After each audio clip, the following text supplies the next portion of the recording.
కి 4 ఆప్షన్స్‌లో ఏ ఆప్షన్ అని అడిగారు. మనము alpha by 1 minus alpha square plus beta by 1 minus beta స్క్వేర్‌కి ఎల్‌సీఎం తీసుకున్నాం.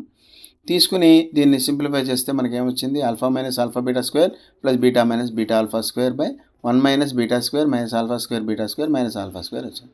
ఇందులో మన ఆల్ఫా ప్లస్ బీటా ఆల్ఫా బీటాని సెపరేట్ చేసి మన కామన్ తీసుకుంటే alpha plus beta minus alpha beta into alpha plus beta కిందన 1 plus alpha square plus beta square minus alpha plus beta whole square minus 2 alpha beta.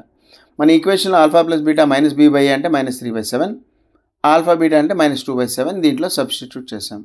Minus 3/7 తర్వాత minus 2/7 substitute చేస్తే మనకేమొచ్చింది 49 LCM. 3/7 plus 6/49 1 plus 4/49. ఇది simplify చేస్తే 27/49 కిందనేమొచ్చింది 16/49. 27/16 అనేది మన answer.